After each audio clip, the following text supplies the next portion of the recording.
that we would start to do more trade around the rest of the world. Your figures out today suggest we're not really doing that. That's correct. It's actually quite interesting to see is that as a total share of UK trade, the EU makes up now more than it did all the way going back till 2008, actually. And so that's quite a surprising number. And when we look at that, that sounds on the surface like that's saying that trade with the EU has been going up. When in reality, actually, it's that trade with non-EU countries has been going down recently. And so what that is this is something that both sides were kind of wrong about. We had a lot of economists that were saying that there was going to be a cliff edge, that Brexit was going to cause trade with the EU to, just fall off and was going to damage the UK economy.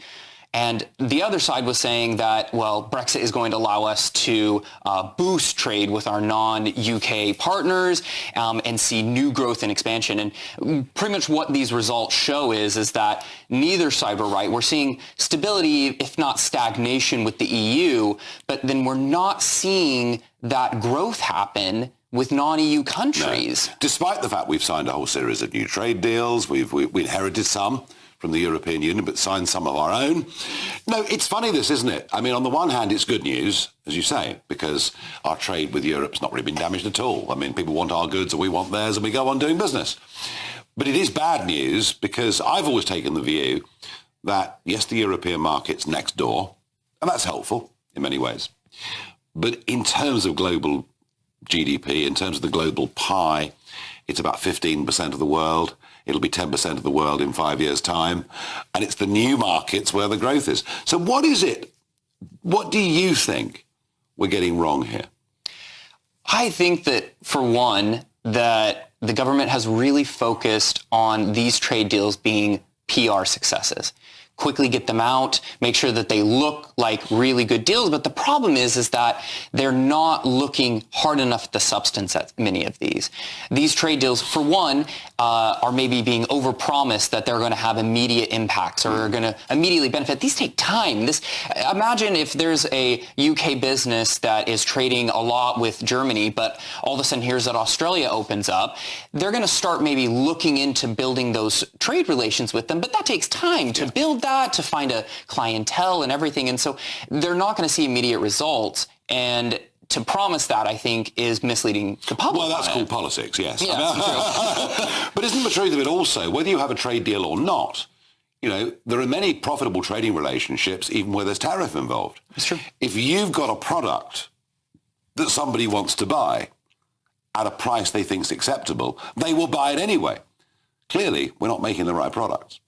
Well, I think we need to look at where our strengths are. The thing is that the UK of the 80s is not the UK now as far as what was the big things. If we look at the research that we've done at UK and Changing Europe, services are one of the biggest strengths. The numbers are actually looking really good with the UK with services. It's been very resilient and has been really going up and has been kind of keeping our trade up.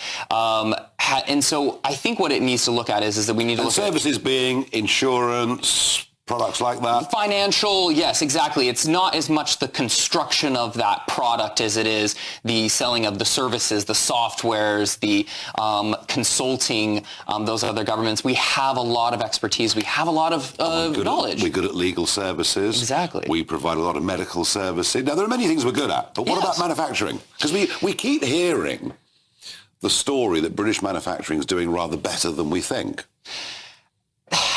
That is a difficult one, and I think that's one that there's a lot of factors that are going into it that makes it hard to say. Where one is that within manufacturing, we need to look to the future, and where that is that regardless of what party it is, a lot is going towards green manufacturing, whether it's for our country or for another country. And so looking at how we can be competitive within this new sector, somewhat new sector, but, this very booming sector is where is a place that the UK can set itself out and differentiate instead of trying to just simply copy what other countries. The UK can't compete with the US or its new subsidies on many of those things. It needs to find areas where it has strengths or where it could very easily have strengths and use what it's. I suppose I could counter that by saying what we could do is produce a lot more oil and gas and export it, which would run counter to that narrative. It would. But trade is still trade. Stephen, thank you for coming in. It's, as I say, it's a good news story and it's a bad news story. It is. The good news story, folks, is there was no cliff edge. Brexit has not led to a catastrophic fall in business with the European Union. It frankly was never going to. The disappointment is we're not taking more advantage of our potential on the world stage. But a lot of that isn't about politics. A lot of that is about the products we are manufacturing that are not being bought in the numbers that our economy needs.